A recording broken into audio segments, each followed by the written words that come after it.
سلاوی خی گەورەتان لێ ببینەران و بیسەرانی خۆشەویستی کەناڵی ئاسمانی پەیام لە هەرکوێگەن جوانترین سڵاو و خۆشەویستی ئێمەتان لێبێ. خۆم بە خۆشحاڵ و کامەران ئەزانم لە ئەڵقەیەکی نوێی بەرنامەی باس و خواز بە دیداریەوەی عزیز و خۆشەویست شاد دەبمەوە ئەڵقەیەکی نوێی بەرنامەکەتان پێشکەشەکەم و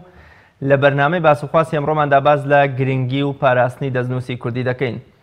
بێگومان تەواوی میلەتانی دنیا میلەتەوە شیار و ڕۆشنبیرەکان گرنگیەکی ئەوتۆ و زۆر دەدەن بە بواری دەستنووس و هێشتنەوە و پاراستنی دەستنووسەکانیان بە تایبەت ئەوانەیان کە تەمەنێکی زۆر بەسەر نووسین و بەسەر مێژوویاندا تێپەڕیوە یا بە تایبەتر ئەوانەی کە دەتوانن ڕووداوێکی گرنگی مێژوویی و نەتەوەیی و جوگرافی یا لە ساڵیات لەدایکبوونی کەسایەتیەک یا ڕوودانی جەنگێک یەکلا بکەنەوە. بێگومان میلەتی کوردیش وەکو یەکێک لەو میلەتە ژێرپێخراوانەی کە بە درێژایی مێژوو نەیاران و داگیرکارانی کوردستان هەڵیان کوتاوەتە سەر کوردستان سوتاندنی کتێبخانە و بەرهەمی زانایان و دانراوی دەستی نووسەران ڕوبەڕووی لە ناوبردن و سوتاندن و وەکوڵێ بردن بۆتەوە. بۆیە لە ئێستادا دەبینی بە قسەی یەکێکی وەکو شێخ محەممەد علی قەرەداخی کە یەکێکە لەو زانە هەرەمەزنانەی کە لە بواری دەستنووسا کار دەکا کە پێی وایە بەرلینی پایتەختی ئەڵمانیا زۆرترین دەستنووسی زانایان و عاریفان و شاعیرانی کوردی لایە، بەڵام بەداخەوە کە لەگەڵ ئەوەشدا کە داگیرکاران و نەیارانی کوردستان دژی فەرهەنگ و نووسین و دەستنووسی ئەمە بوون، خۆشمان تا ڕادەیەک ئاوڕێکی جدیمان لەو گەنجینە و لەو کەلتورە بەهێزەی خۆمان نەداوەتەوە یان بە چاوی سووک و بە ئەهمیەتەوە سەرمان کردووە، چونکە لە ئێستاشدا تا ئێستا نەمانتوانی وەک ئاوڕێکی جددی و گرنگیەکی باش بە بواری دەستنووس بزین. ئێمە لەم بەرنامەیەدا باز لە گرنگی دەستنووس دەکەین و جۆرەکانی دەستنووس و مێژووی دەستنووسی کوردی لە کەیەوە بۆ کەی بەردەوام بووە و ڕۆڵی حوجرە و خانەقا و زانایانی ئاینی ئێمە لە هەرێمی کوردستان شاعیرانێکی وەکو مەولەوی و نالی و سالم و مەحوی و ئەوانی دیکە چ ڕۆڵێکی گرنگیان گێڕاوە لە پاراستن و لە هێشتنەوەی دەستنووسی کوردیان بوونە لەوانەوە ئێمە چه گەنجینەیەکی بەهێز و بە بایەخی دەستنووسمان بۆ ماوەتەوە بۆ قسەکردنی زیاتر لەسەر گرنگی و بایەخی دەستنووس بۆ ژیانی ڕۆژانەمان و بۆ دەوڵەمەندکردنی فەرهەنگ و کەلتوری میلەتەکەمان میوانداری زۆر بەڕێز کاروان عوسمان خەیات لێکۆڵەر و ئامادەکار و کارکردەی بواری دەستنووسم کردووە و سپاسی شیەکەم کە لە شاری کەلارەوە میوانی ئەمڕۆی بەرنامەی باسخواستمەوێ. ماستە کاروان زۆر بەخێر و سپاس بۆ ئامادەبوون. دەستنووس چییە و بەچی دەگوترێت دەستنووس؟ دەستنووس لە ڕاستیە بەو نووسراوە ئەگوترێ کە لەلایەن نووسەرێک یان کاتبێکەوە دەنووسرێتەوە و زەمنێک بەسەریدا دەڕوات یان هەندێک جار بەنامەی کەسێک کە بە خەتی خۆی دەنووسرێتەوە ئەمە پێی دەگوترێت دەستنووس پێش ئەوەی تای بکرێت ئەمە پێ دەڵێن دەستنووس. دەستنووسیش جۆری زۆرە لە بوارە جیاوازەکانە بە پێی کەسایەتیەکانیش بە پێی قۆناغەکانیش جۆری زۆرە. بەڵێ دەکرێت ئێمە بزانین کۆنترین دەستنووسی میلەتەکەمان میلەتی کورد دەکەوێتە سەردەمەکە یان دۆزراوەتەوە کە کۆنترین دەستنووسی ئێمە کامەیە؟ لە ڕاستیدا ئەوەی کە تاکو ئێستا دۆزراوەتەوە و وەکو دەستنووسێکی کامل بڵین ئەمە دەستنووسێکی کاملە تەواو دەستنووسێک سەرەتا و کۆتایی هەیە لە وشەی یەکەمەوە کە نووسەردەستی پێکردبێ هەتاکو و کۆتایەکەی کە خاتیمەی کردبێ کۆنترین دەستنووسێکی لەو بابەتەمان دەست نەکەوتەوە، بەڵام وەکو نووسرا وەکو سەنەد یا وەکو پێست ئەوەی کە دۆزراوەتەوە چەند بەیتێک لە دەورەی زەرتوشتەوە هەیە کە دۆزراوەتەوە دوو بەیتیەکە ئەمە پشتی پێ ئەبەسترێ کە کۆنترین دەستنووسی کوردی یان شێری کوردی بۆ دەورەی زەرتوشت ئەگەڕێتەوە. بە بەراورد بە میلەتانی تر میلەتانی ئەوروپی و ڕۆژهەڵاتی ناوەڕاستی وەکو ئێران و تورکیا و عەرەب کە ئێمە دراوسێوانین کورد زۆر دواکەوتووە لە بواری دەستنووسیان هاوشانی ئەوان توانیوێتی ڕێ بکە. لە ڕاستیدا توانین بڵێن کورد زۆر دواکەوتووە چون بەهۆی ئەوەی کە کیانێکی سربەخۆی نەبووە و کتێبخانەیەکی ئەوانەی کە هەی بۆ نەیتوانیوە بیپارێزێت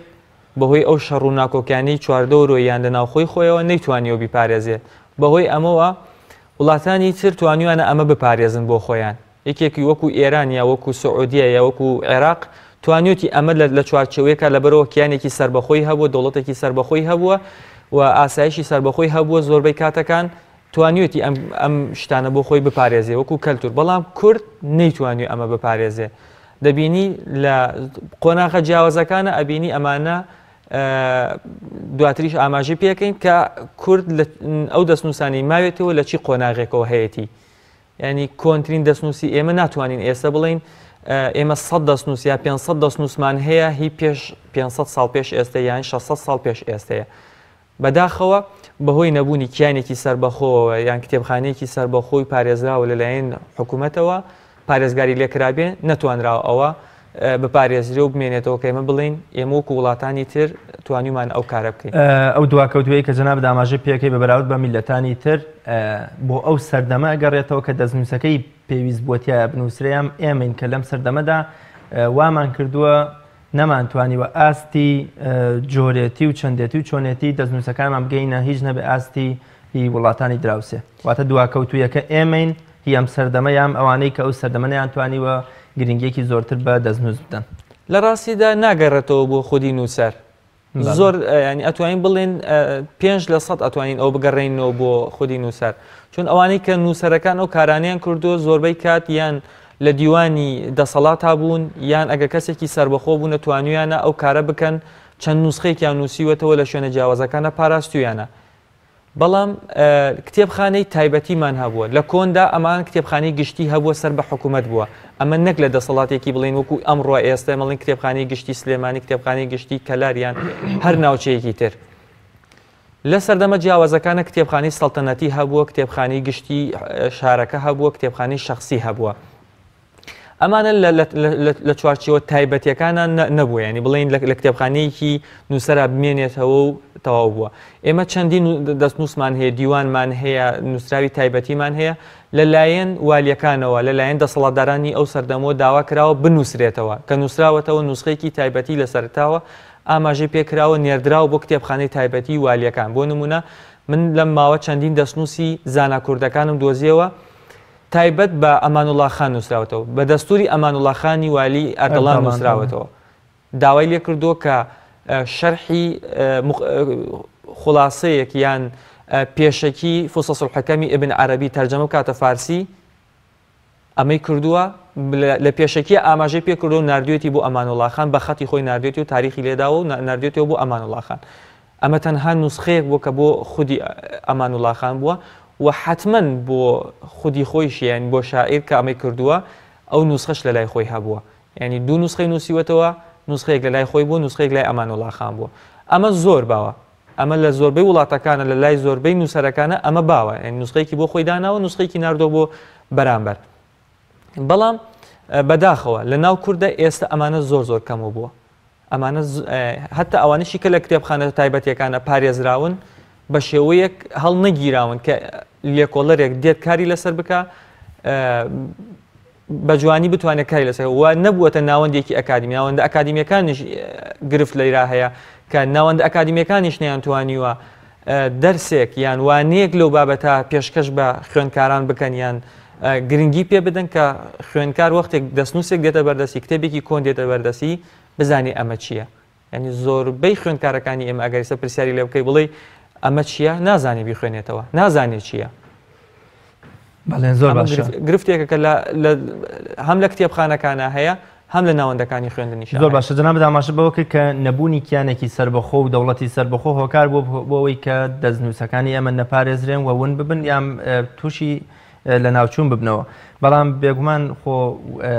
ئەتوانین بڵێ ئێمە لە سەرەتای سەدەی 20ەمە لە 900 و ئەوەندە 20ەکانەوە ئیتر دەوڵەتەکان بیری نەتەوەی دروزە بێت تورکیا و عێراق و ئێران و ئەمان دروزە بن مەبەستمە تا ئەو کاتە خۆ هیچ دەوڵەتێکی تر نەبوو بە تایبەت عەرەب و فارس و تورک ئەمانە دەوڵەتیان نەبوو بۆچی ئەوان ئێستا دەوڵەمەندترن لە دەستنووسە من 2 ساڵ پێش ئێستا هەر لە زانکۆتاران کۆنفرانسێکم هەبوو لەسەر کۆنترین نوسخەی شانامە کە لە ناو کووردا لەسەر ئێمەکو شانامە دەرسێکمان هەبوو بە ناوی شانامەوە نوسخەیەک دۆزراوەتەوە کە کاتێک مەغۆلەکان هێرشەکانە سەر بەغداد هەموو کتێبخانەی بەغداد لە ناوەبن لە ناو یەکێک لە دەستنووسەکانە نووسەر خۆی ئەڵێن لە کتێبخانەکەی خۆما من ئەم دەستنووسەم توانی ڕزگار بکەم ئاماژەی پێکە ناوی خۆی و ساڵی خۆی کە مەغۆلەکان لە چی سەردەمێکا هێرشیان کردو سەر بەغداد ئەوان بۆ خۆیان کیانێکیان هەبووە هەر لە کۆنەوە بەڵام ئەبینی کاتێک لە دەورەی سەدامە کە دێت بڕیار دەدا هەر ماڵێک دەستنوسی کوردی تیابێت هەر ماڵێک کتێبخانی کوردی بێت ئەبێت کتێبەکانی پێشکەش بە دارالمەختوتاتی سەدان بکات بە پارێکی زۆر کەم ینی ئەوەی کە من لە مامۆستا قەرەداغێ بیستومە و لە برادرانی ترۆ بیستومە تەنانەت خەڵک هەبووە کتێبی بردووە لە کەلارەوە یان لە سلێمانی و کتێبی بردووە بۆ بەغداد ئەو کرێسیارەی کە ڕۆشتووە و گەڕاوەتەوە پێ ئەو پارەی کە لەوێ پێدراوە بەشی کرێسیارەکەی نەکردووە و هەر کەسی لە ماڵەکەیشا گیراوە ئەو کتێبانە لە ماڵەکەیە گیراوە تووشی ئاشکەنجە و تووشی کۆمەڵێک دەردیسەری بووە کە خراوەتە زیندانەوە خراوەتە بەندیخانەکانەوە کە بە شێوەیەک لە شێوەکان مامەڵی لەگەڵا کراوە وەکو تاوانبارێک کە ئەم تاوانێکی زۆر زۆر گەورەی کوشتنی کرد بێت بۆیە بەداخەوە ئەمە لە وڵاتەکانی ترا کەمترە ئەمە تەنها لە ناو کووردا بەو شێوە مامەڵی لەگەڵا کراوە بەڵام ئەبینی لە وڵاتەکانی ترە بۆ نمونە کتێبخانەیەکی وەکو زانکۆتاران کە ئەیبینیت زانکۆتاران ناوەندێکی تایبەتی خۆی هەیە ناوەندێکی تایبەتی خۆی هەیە و لێکۆڵەری لەو بابەتە هەیە وەکو دەرسیش لە تەواوی دەرسەکانیە ئاماژە بە ڕۆڵی دەستنووسەکرێ بەڵام لە ناو کووردا لە ناو زانکۆکانی کورسانە ئەمە نابینیت زۆر باشەکە مامۆستا کاروان لەوە چێ خەڵکێک بڵێ باشە ئێمە دەستنووسمان بۆ چی لەوە چێ بڵێ من ئەم شتە درێنم چه ئیسفادەیەکێ گرنگی دەستنووس بۆ ئێمە بۆ تاک بۆ میلەت بۆ مێژووی ئێمە یا بۆ فەرهەنگ و کەلتوری ئەمە چ گرنگیەکیە ئەگەر بێت و ئێمە دەستنووس گرنگی پێ نەدەین نالیمان چۆن دەناسی مەحویمان چۆن دەناسی بێگومان لە سەردەمی نالی و مەحویە کۆمپیوتەر نەبووە لە سەردەمە جیاوازەکانە کۆمپیوتەر نەبووە ئەوە دەستنووسە ئێمە گەیاندووەتە ئێرە هەر میلەتێک دەستنووسەکانی مابێتەوە فەرهەنگێکی دەوڵەمەندتری هەیە ئێران بۆ ئەڵێن فەرهەنگێکی ئەدەبیاتی دەوڵەمەنی عەرەب بۆ ئەڵێن فەرهەنگێکی دەوڵەمەنی هەیە تورک بۆ ئەڵێن فەرهەنگەکەی لەگەڵ فەرهەنگەکانی ترا جیاوازە ئەمان دەستنووسەکانیان ماوەتەوە و کاریشیان لەسەر کردو زۆر کاریان لەسەر کردو کەسێکی وەکو حافظ کە ئەڵێن بە سەدان جار کتێبەکەی چاپ کراوەتەوە دیوانەکەی چاپ کراوەتەوە بۆ بەڵام نالی ئەوە تا ئێستا 2 جار چاپ کراوەتەوە ئەوە جیاوازە کە چاپخانەیەک بۆ شتێکی توجاری خۆی دێت دیوانەکەی چاپ دەکاتەوە بەڵام تا ئێستا کەسێکی تر هاتوۆتەوە دیوانەکانی نالی و مەحوی ئەوانە لەبەر ڕۆشنایی نوسخەکان یان نوسخێکی ترە دۆزێتەوە بێتەوە کار بکات و بزانە هەڵەکان لەکوێیە ئەمە نەکراوە زۆر کەم ئەگەرش کرابێت تازە دەست پێکراوە زۆر تازەیە بەڵێ کەواتە دەستنووس گرنگیەکی ئەوتۆی هەیە لە یەکلایکردنەوەی کێشە و ڕوودا و مێژووی ئێمەدا زۆر گرنگی هەیە ئێمە تا چەند ساڵێکی پێش ئێستا کاک هەیە من کە لە تورکیا کۆمەڵێک بەڵگەنامەی دۆزیەوە هەم لەسەر مەحمی کاک بژار کۆمەڵێک بەڵگەنامەی دۆزیەوە لەسەر نالی و مەحوی ئەوانیان دۆزیەوە ئێمە نەمانتوانی ساغی بکەینەوە کە نالی تا چی ساڵێک لە ژیان نبووە ڕاستە و دیوانی نالی کە ئێمە ئێستا کاری ئەو 5 ساڵە کاری لەسەرەکەین لەبەر ڕۆشنایی 13 نوسخە کاری لەسەرەکەین زۆر شت هەیە کە کاتی خۆی بە هەڵە ڕۆشتووە بۆ نمونە شعری ئەگەر دەستنووس نەبێت گرنگی دەستنووس نەبێت ئێمە تا ئێستا ئەڵێن شعری شەوی یەڵدا هی نالیە شعری چاوەڕێی موژەی نەسیم کە کراوە بە گۆرانی ئەڵێن هی وەفایە کەچی ئەو هی شەوی یەڵدا کە هی کوردیە شەری کوردی لە 13 دەستنووسی بەردەسی منە کە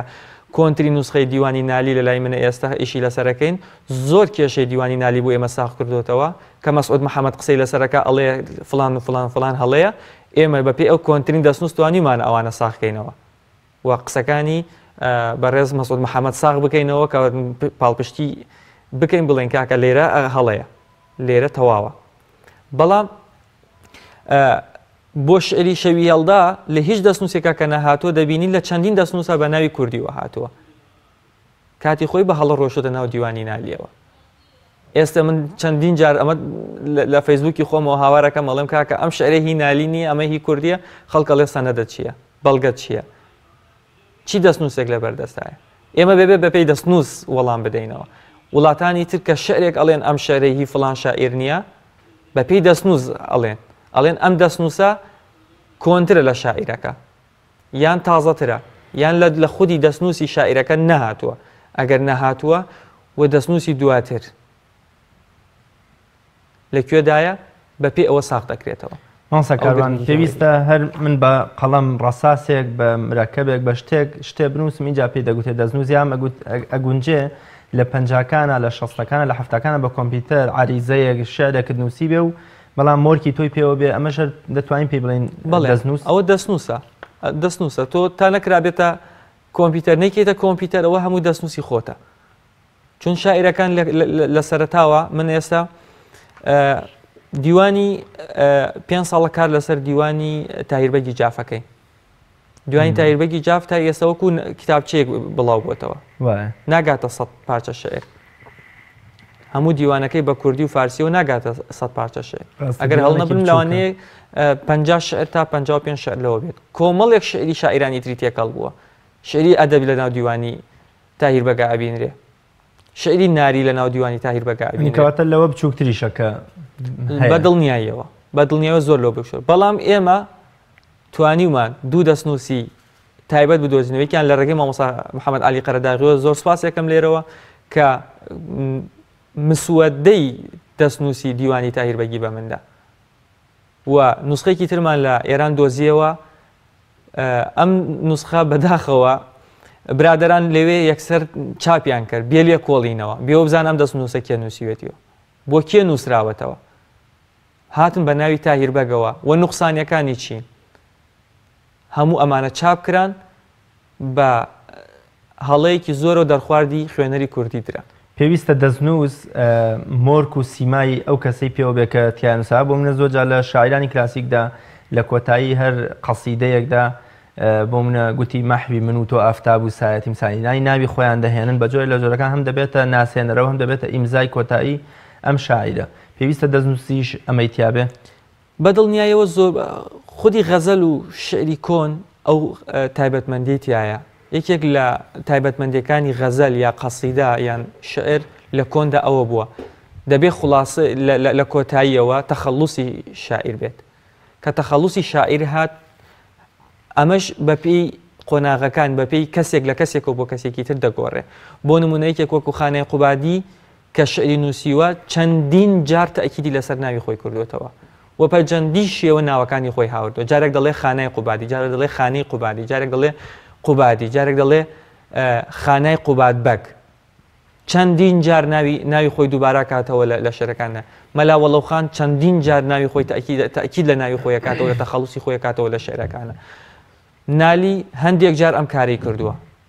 هەندێک جار سەری لە خوێنەر شێواندووە نالی بەکار هاوردووە ناڵی بەکار هاوردووە ناڵی بەکار هاوردووە بۆیە من چەند ساڵ پێش ئێستا دیوانێکی دەستنووسێکم دۆزیەوە بە ناوی مەحوی هەر لە تەلەڤیزیۆنی کورساتەوە قسێکمان لەسەر کرد بەڵام وتمان ئەمە هێشتا یەکلاکەرەوەی ئەوە نییە کە بڵێن ئەمە ئایا مەحوی کوردە یا مەحوی فارسە دوای لێ کۆڵینەوە بۆمان دەرکەوت لەگەڵ بنەماڵە و لەگەڵ هەندێک برادر لە ئێران و لەگەڵ مامۆستاکانی خۆمە بۆمان دەرکەوت کە ئەمە مەحوی کورد نییە هەمان دەورە هەبوو هەمان دەورە بوو لە مەحوی 5 ساڵ پێش مردنی مەحوی نووسرا بووەوە بەڵام بینیمان کە ئەمە نا مەحوی کورد نیە مەحوی فارسە بۆمان دەرکەوت لە ناو فارسیشە چەند مەحویەکەیە بەڵێ ئەگەر دەستنووسێک هیچ ناسێنەرەوە و ناو وەکۆڵێ ناونیشانێکی ئەو کەسایەتی پێوە نەبێ ئەمە چۆن بزانین کە ئەمە هیچ کەسایەتێکە ئەم لە چ ڕێگەیەوە دەتوانین بیدێنە پاڵ نالی بێ مەحوی بێ خانای قوبادی بێ هەر کەسایەتێکی تر بێت هەندێک جار ئێستا ئێمە گرفتمان لەگەڵ ئەڵماسخانی کەنۆڵەیە هەیە ئەڵماسخان خۆی سەرهەنگی سوپای نادرشا بووە یەکەم کەس بووە ئەڵێن یەکەم کەس بووە کە شانامەی لە فارسی و بۆ کوردی وەرگێڕاوە بەڵام تاکی ئێستا هیچ سەنەدێک و بەڵگەیەک لە بەردەسان نیە بەڵام وەکو شعر هەندێک داستانی هەیە ئەوەی کردووە بەڵام لەم کۆنتر باوکیەتی ئەوە ساغ بووەتەوە باوکی پێش ئەڵماسخان هاتووە شانامەی نووسیوەتەوە و لەوێدا ئاماژە بە ناوی باوکی کراوە و لە زۆربەی سەرچاوەکانە بە شێوەیەکی تر نووسراوە ناوی باوکی ئەڵماسخان بە شێوەیەکی تر نووسراوە بەڵام لەو دەستنووسە 1112 نووسێتی محەممەد ڕەزاخان پەدەری ئەڵماسخانی کەندۆڵی لێ بوومان ساغە بێتەوە کە ئەڵماسخان باوکی ناوی چی بووە کەچی لە سەرچاوەکانە بە ناوێکی ترەوە هاتووە کاتی ئەگەڕێنەوە بۆ شانامەکان سیرەکەین شانامەکان هەموویان ناوەکانی ئەڵماسخانیان لابردووە ئەبینی داستانی مەسەلەن ڕۆستەم و زۆراب یان ڕۆستەم و سوهراب کە بەو شێوەیە چەندین دەستنووسە بینی ڕۆسەم و سۆراب ناوی شاعیرێکی تێدا نییە، ڕاستە، ناوی نووسەرەکەی تێدانی کێ وەریگێڕاوە کێ نووسیوێتی.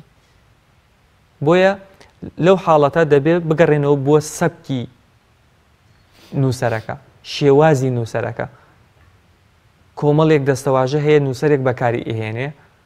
ئەبێ بگەڕێتەوە بۆ ئەو دەستەواژانە بزانی لەو شوێنە هەیە یان نییە. ئەگەر نەبێت ناچاری دەستنووسێکی نەناسراو دایبنێ. زۆر باشە. هەر یەک لە چوار پارچە وەکو لە دابەشکراوەکەی کوردستان کامیان زۆرترین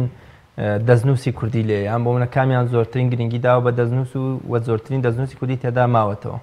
لە ڕاستیدا ئەگەر قسە لەسەرکە من خۆم کارم لەسەر بەشی سووریا نەکردووە، بەڵام وەکو کوردستانی ئێران وەکو ناوچەیەکی پارێزراو هەم لە ڕووی کتێبخانەی شەخسیەوە هەم لە ڕووی کتێبخانەی تایبەتی حکومیەوە تاکو ئێستا ئەوەی کە من لە سەرچاوەکانە بینیومە لە سەر چاو فارسیەکانە بینیومە ئەتوانم بڵێم کوردستانی ئێران وەکو سەرچاوەیەکی ڕەسمی زۆرترین دەستنووسی کوردی نووسراوی کوردی و زانایانی کوردی تایە. ئەوەی کە بیستومە وەکو کاک بژار ئاماژەی پێ کردووە لە هەندێک شوێندا و چەندیدا بە تەلەفۆنیش قسەمان کردووە. لە تورکیا دەستنووسێکی زۆر هەیە، بەڵام نەتوانراوە ئەسفادەی لێ بکرێت بە حکمیەوەی کە ئەستەمبول پایتەختی دەوڵەتی ئیسلامی وە زانانی ئەوەش لەو کاتە ئەوە هۆکارەکەیەوەیە. بەڵێ ناوەندی سعودیش کە لە ئەم چەند ساڵی دوایە کە کراوەتەوە وەکو کتێبخانەی مەلیک سعود و ڕیاض و زانکۆکانی ئەوێ زۆر دەستنووسی زانایانی کوردی تایە، هەم کوردی هەم فارسی هەم عەرەبی. بەڵام پرسیارم لە شێخ محەممەد عەلی قەرداغیش کرد کە ئەوەی ئێمە دەڵێن ئێران و تورکیا و کۆمەڵی وڵاتی تر بە حکمیەوەی کە ئێمە هەم دراوسین هەم دەوڵەتی عوسمانیەکان وەکو شتێک کە پێ دەگوتێ خلافەی ئیسلامی لە ئەستەمبولدا بوو، بەڵام هۆکارچێک کە زۆربەی دەستنووسی ئێمە گەشتۆتە سعودیە لە کاتێکا هاوسنوور نوین و دەوڵەتی ئیسلامیش لەو کاتا لەوێ نەبووە. هۆکارەکەوەیە کە زانانی ئێمە بۆ خوێندن و حەج و ئەوانە چوونەتەوە یان چی شتێکی تر بۆتەوەکەوەی کە زۆرترین دەستنووسی ئێمەش لە سعودیە بگیرسێتەوە. لە ڕاستیدا زۆر زانامان هەبوو ئێمە کە ڕۆشتۆتە سعودیە نەگەڕاوەتەوە. یەکێک لە هۆکارەکان ئەوەیە زانایانی کورد ڕۆشتۆتە سعودیە نەگەڕاوەتەوە، ئەوەشی کە گەڕاوەتەوە زۆر کەم بووە. لەوانە بنەماڵەی شارە زوریەکانە، بنەماڵەی گۆرانیەکانی شارە زورە و بنەماڵەی بەرزنجیەکانە. بۆچی ڕۆشتونەوە؟ ئەمانە کە وەکو زانا بوون، هەمویان زانای گەورە بوون، عولەمای گەورە بوون، ڕۆشتونەتە سعودیە نەگەڕاونەتەوە. هەندێکیان لە مەدینا بوون، لە مەدینا دەرسیان وتۆتەوە، هەندێکیان لە مەکا بوونە، لە مەکا دەرسیان وتۆتەوە. ئەمانە لەوێ گیرساونەتەوە، توانیوانە پێگەی خۆیان لەوێ تون و تۆڵ بکەن و لەوێ بمێننەوە و دەستنووسەکانیشیان پاشتر لەوێ بمێنێتەوە. من چەند ساڵێک پێش ئێستا کە ڕۆیشتم سەردان یەکێک لە کتێبخانەکانم کرد لەگەڵ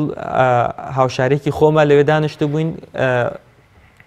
لە تەنیشتمانەوە کوڕێکی عەرەب وتی ئێوە کوردن، وتمان بەڵێ، وتی دەزانن یەکەم کتێبخانەی کوردی لە مەکە کە لە ناو مەکا دروست کرابێت کێ دروستی کردووە کە ئێوە کوردن، مان نەوەڵە، وتی برای سەلاحەدینی ئەیوبی دروستی کردووە. بەداخەوە ئێمە دەستمان نەگەیشتە ئەو کتێبخانە ببینین لە ناو کتێبخانەی خودی مەکە نەمابوو، لە ناو کتێبخانە ناو مەکە نەمابوو، گواسترا بووە بۆ شوێنێکی تر لە ناو مەکە.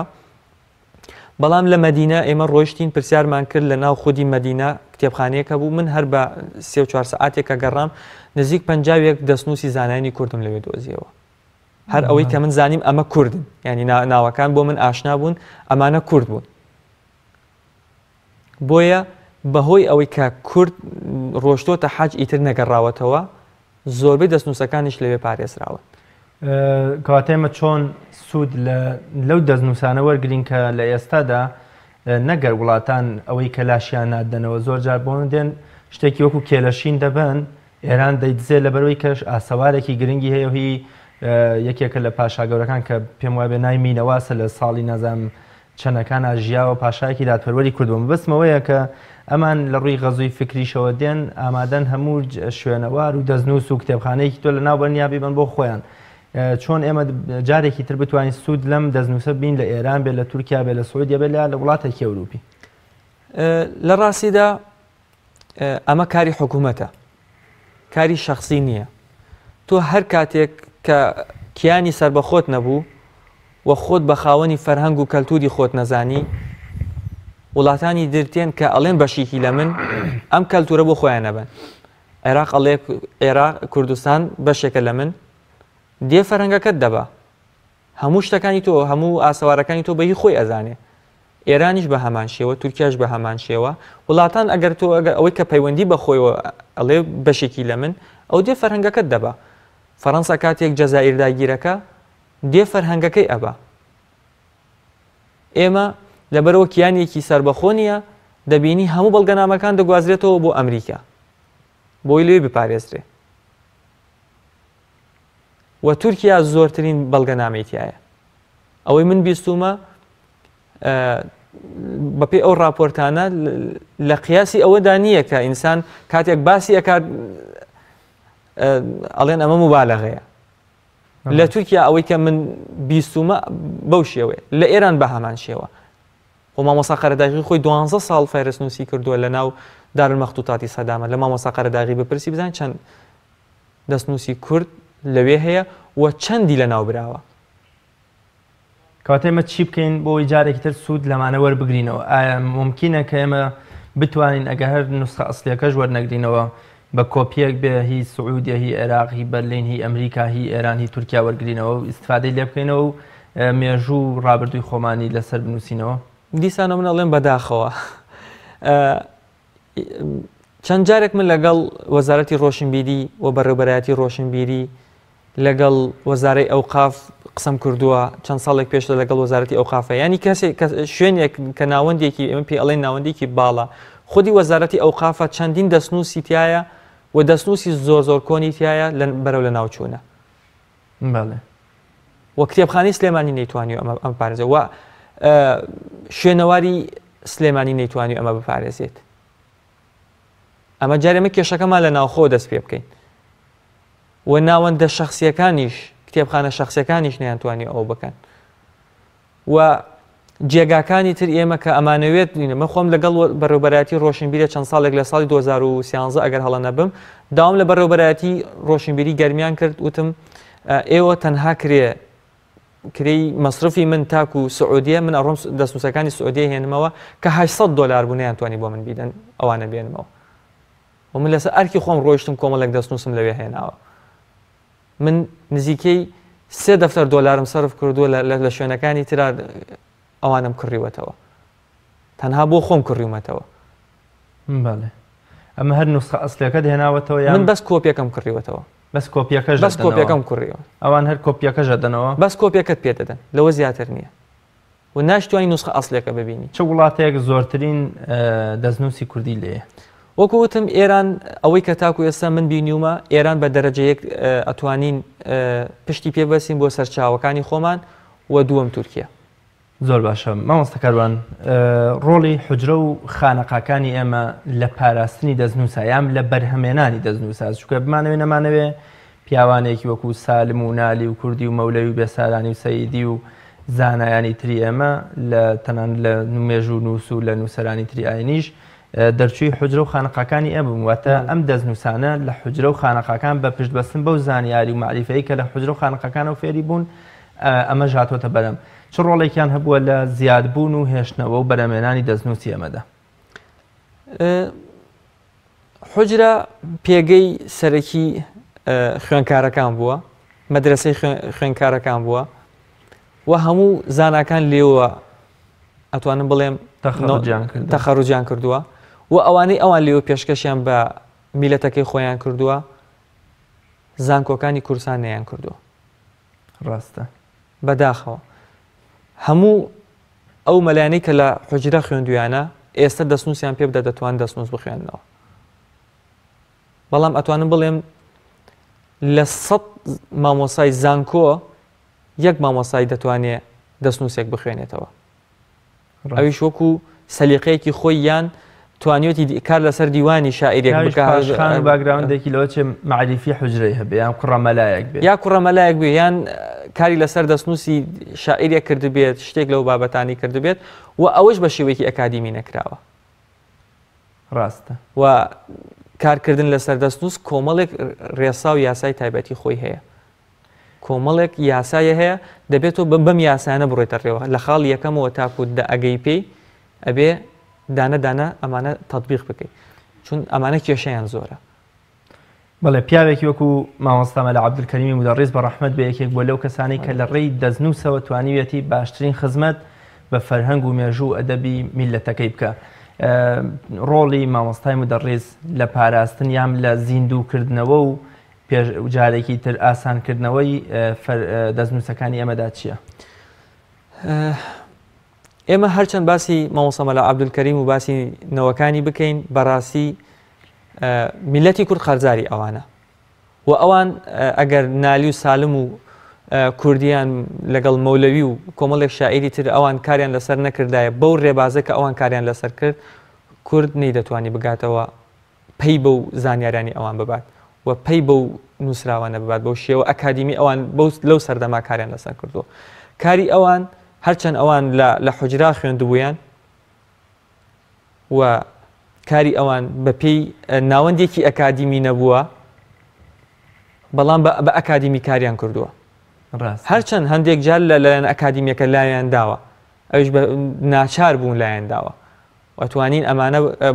بە ئەسڵاحی شەرعی بڵێن ئەی شەرعێنین بۆیان بەڵام ئەوان توانیویانە ببنە ڕێبازێک و ببنە مەکتەبەیەک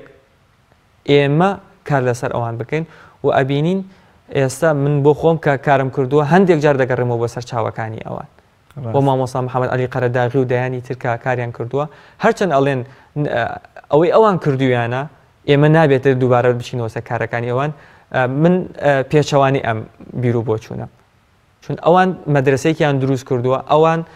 هەنگاوێکیان ناوە ئەوان بە شێوەیەک کاریان کردووە ئێستا دەبێ کارەکانی ئەوان تەواو بکرێت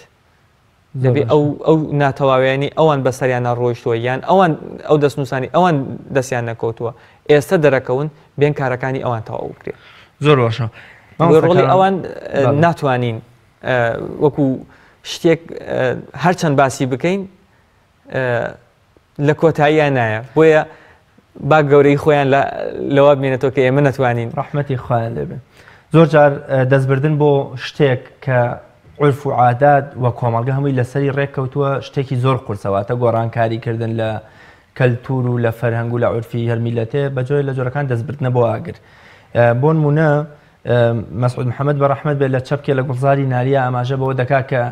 ئەو قسەیە بە درۆ خاتەوە کە نالی تەنها 6 ساڵ ژیاوە لە ڕێی مەلا ئەسعەدی باپیری خۆیەوە دەیسەلمێنێت کە نالی لە کۆتایەکانی تەمەنیا لە مەککە بینیوەتی لە حەج بینیەتی کە تەمەنی نزیک بۆتەوە لە 80 ساڵ و بە کۆمەڵێک شیعری نالی خۆشی ئەیسەلمێنێ مەبەستمەوەیە ئەو شارەی شەوی هەڵدا کە جەناب داماژت پێ کرد بە درێژایی چەندین ساڵە خەڵک لە کۆتا شەوی پاییزە بە ناوی نالیەوە بڵاوی دەکاتەوە واتە ئێستا تۆ لە ڕێی دەستنووسێکیشەوە پەنابەری بۆ ڕاستکردنەوەی ئەمە و بیدەیتەوە پاڵ خاوەنە ئەسلەکەی خۆی بە جۆرێک لە جۆرەکان دژایەتی بیر و باوەڕی خەڵکت کردووە خەڵک پێی ناخۆشە و چونکە تازە لە مێشکیا چەسپیوە کە ئەمە هی نالیە مەبەستمەوەیە دەستنووس چۆن ئەتوانێت ئەم جۆرە لە تەعەسسوب و دەمارگیریە بۆ عورف و عاداتی خەڵکمان بۆ ڕاست بکاتەوە بەوەی کە تۆ کاکە مادە من دەستنووسمە ئیتر خۆمە کوفر نییە بە ئەم شێعرە هی نالی نەبێ هی کوردی بێ لە ڕاستیدا شتێکی لای کورد بووەتە باو شتی قەتعیە قسەکردنە بە قەتعی ئەمە زۆر زۆر هەڵەیە خاستن ئەگەر بی لە بواری دەستنووسا قسە بکەیت دەستنووس کە ئێمە ئێستا شعرێکمان لە بەردەست هەیە هەم لە دیوانی ئەحمەد موختارە هەم لە دیوانی مەجدیە هەیە هەردووکیان هاوتەمەنن ئەحمەد موختار خۆی ئیمزای لەسەر کردووە و ئەم دەستنووسە دکتۆر حەسەن لە ساڵانی هەشتا کە لە ئێران بووە خۆی بینیوێتی و چەندین جامۆری ئەحمەد موختاری پێوەیە ئێمە ئەمە سەلمێنەری کارێکە ئەمە ئەبێتە خاڵی سەرەتایی بۆ هەر دەستنووسێک کە دەی ئەڵێ من دەستنووسێک ساخەکەمەوە یان شعرێک ساخەکەمەوە تۆ ئەڵێ خاڵی یەکەم ئەم دەستنووسە کێ نووسیوێتیەوە ئایا کەمالی نووسیوێتیەوە یا ئەحمەد موختار کەمالی بۆ ئەحمەد موختاری نووسیوێتەوە ناوەڕۆکەکەی ئەحمەد موختارە شێعرەکانی ئەحمەد موختارە کاتبەکە کەمالیە بۆنمونە وەکو چۆن مەلا عەبدوڵڵای کاتبی شێعوسمانی بیارە. بەڵێ ئێمە دوو شتمان هەیە لە نێوانی نووسەر و کاتبە. بەڵێ مامۆستا کارۆان با قسەکەت پێ بڕم ئەو دەستنووسەی کە خودی نووسەرەکە و خاوەنی ئەم پەیوانە هەر خۆشی دەبێتەوە بە کاتب گرنگتر و پشت پێ بەستووترن یا ئەوەی کە من شتێک گەڵێم و جەنابەت دەبیتەوە بە کاتب و بۆ منی دەنووسی. وەکوتم دەستنووس چەند خاڵێک هەیە بۆ یەکەم شتیان مسوەدەیە. بەڵێ شاعیر یەکەم جار دێت یان نووسەر دێت یەکەم جار دەستنووسێک دەنووسێتەوە پێڵێ مسوەدە. مسوەدەی یەکمان هەیە مسوەدەی دوومان هەیە. بەڵێ مسوەدەی یەک ئەوەیە کە زۆر خەتخەتێنی تێکراوە. شاعیر هاتووە شعرێکی نووسیوەتەوە قاڵبێکی داڕێشتووە کۆمەڵێک ناتەواوی تایە. دێت مسوەدەی دووەم ئەنووسێتەوە پاکنووسی ئەکاتەوە. لێرەشدا کۆمەڵێک هەڵە ئەکات هەڵەیەک وشەیەکی بە هەڵە نووسیوە شتێکی بە هەڵە نووسیوە نوختەیەکی زیاوی داناوە دووبارە دێتەوە پاکنووسی ئەکاتەوە کە پاکنووسی کردەوە پێی ئەڵێن نوسخەی کۆتایی. نوسخەی کۆتایی ئەوەیە کە ئیتر شاعیر هیچ دەستکارێکی ناکە یان نووسەر هیچ دەستکارێکی ناکە ئەمێنێتەوە. ئێمە بۆ دیوانی تاهیربەک پشتمان بە دوو سەرچاوە بەستووە. مسوەدە نوسخەی دووەم کە پاکنووسی کەمالیە. کەمالی هاتۆ لەبەر مسوەدەکەی تاهیربەک دەستنووسێکی نووسێتەوە بۆ ئەحمەد موختارجاف و ئەحمەد موختارجاف ئیمزای لەسەر کردووە. کەمالی دەستخەتی جوان بوو بێ بۆیە کەمالی دەستخەتی زۆر جوان بوو فترەیەک کاتبی تایبەتی ئەحمەد موختار بووە. ڕاستە مامۆستا کاروان ئەو مەرجە ئەو شتەی کە ئێمە دەستنووسەکەی تیا نووسراوە هەر کاغەز بێ و ئەوە یام ئەگونجێ شتی تریش بێ ئایا نووسراوی سەر کێلێک سەر دیوارێک یان بۆن سەر پێست و چەرمێک ئەمانە ژەر پێیان دەگوتێ دەستنووس یام ئێمە بەدەر لە کاغەز شتی ترمان هەیە پێگوترێ دەستنووس. لە کۆندا دەفتەر نەبووە بێگومان وەکو ئەوەی ئەمڕۆ پێی ئەڵێن دەفتەر نەبووە هەمووی کاغەز بووە بە شێوەیەکی تایبەتی و بە شێوەی 60 پەڕەیی هەبووە یان 40 پەڕەیی هەبووە ئەمانە جزوبەند کراونەتەوە یەکەوە. ئەمانە ئەگەر بڕۆیتە ناو بەداخەوە لە کورد ئیشی لەسەر ئەوە نەکردووە و چەند جا من داوام لە برادەرانی خۆمان کرد لە ناو مێژووی نووسینی فارسەکانە ئەبینی نزیکەی 20 کتێب لەسەر ئەمە نووسراوە لەسەر شێوەی دەستنووس و ناساندنی دەستنووس و فارەستنووسی دەستنووس چۆنە و هەموو ئەمانە کاری لەسەر کراوە. کاتب چۆنە مسوەدە چۆنە و کاتبی یەکەم چۆنە کاتبی دووەم چۆنە نووسەری یەکەم چۆنە نووسەری دووەم چۆنە هەموو ئەمانە ئیشی لەسەر کراوە و ناسێنراوە و پێناسیان بۆ کراوە. بۆیە لە کۆندا دەستنووس هەمووی دەفتەرچە بووە یعنی 40 لاپەڕە و 50 لاپەڕە بووە کتێبێکی 500 لاپەڕەی ئەگەر بکرێتەوە جزوبەندەکەی بکرێتەوە دەبینی هەمووی 40 لاپەڕە و 50 لاپەڕێ ئەمانە پێکەوە جزوبەند کراون بوون بە دەفتەرێک یان کاغەز بوون کاغەزی تاک بووە ئەمانە دووبارە بە یەکەوە جزوبەند کرابوو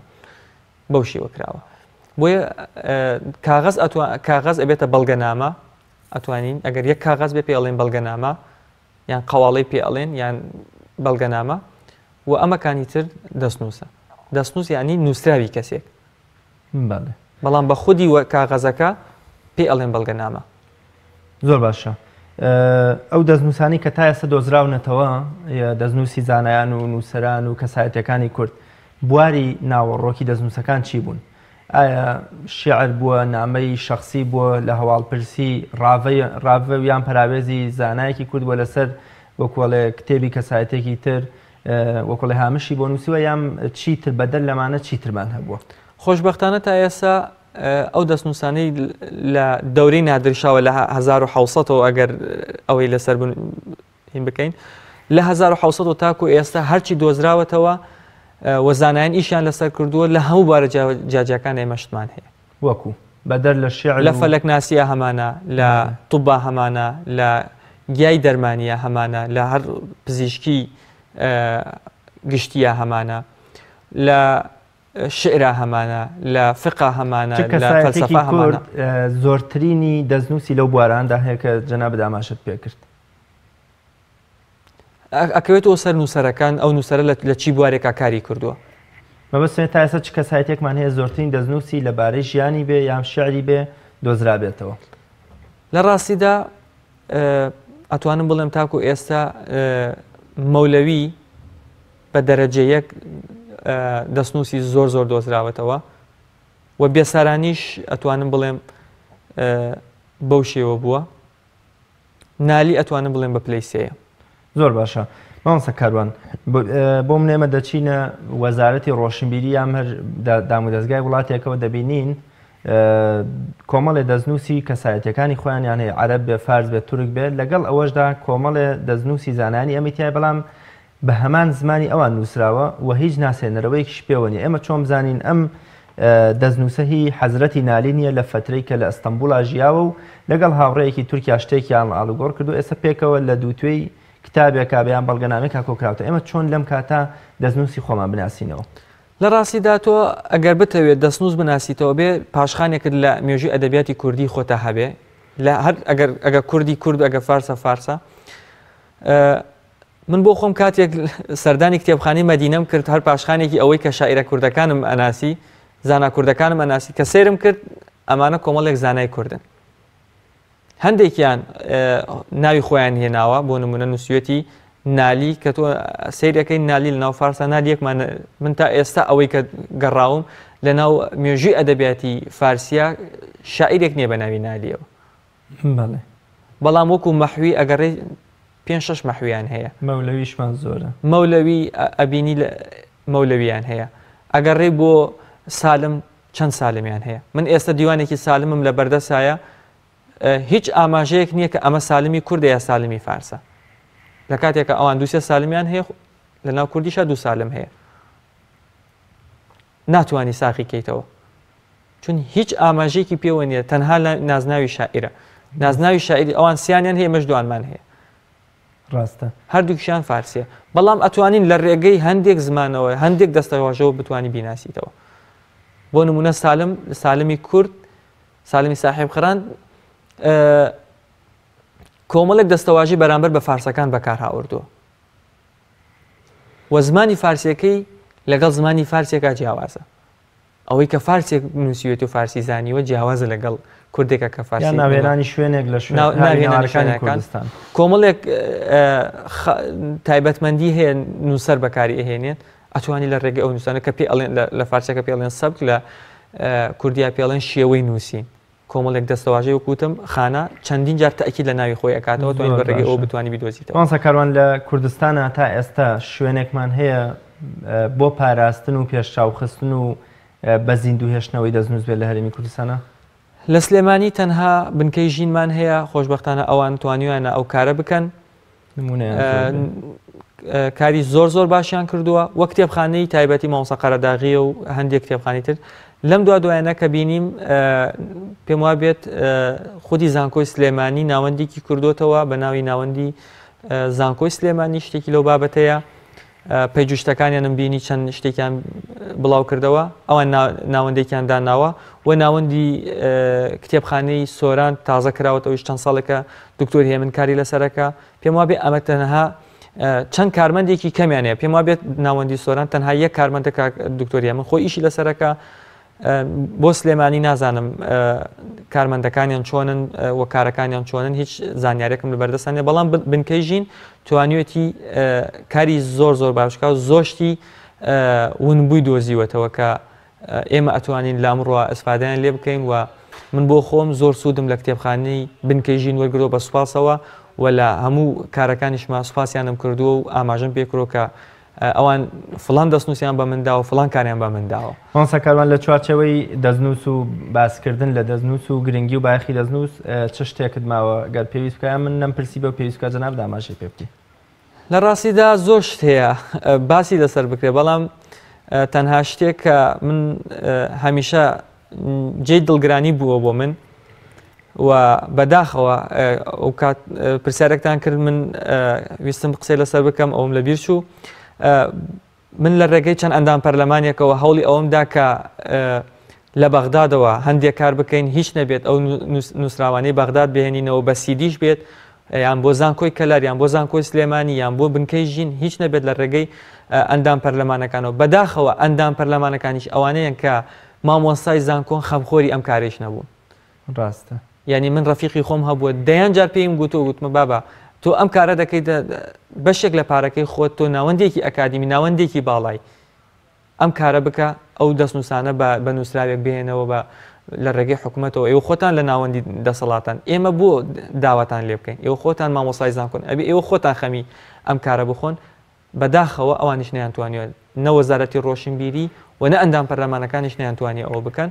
بەڵام هیوادارم ئەو خوێندکارانەی کە لە دەرەوەن بە بودجەی شخصی خۆیان ڕۆشنێتە دەرەوە و ئومێدی ئەوانم زیاترە تاکو ئەوانەی حکوومەت نردویانە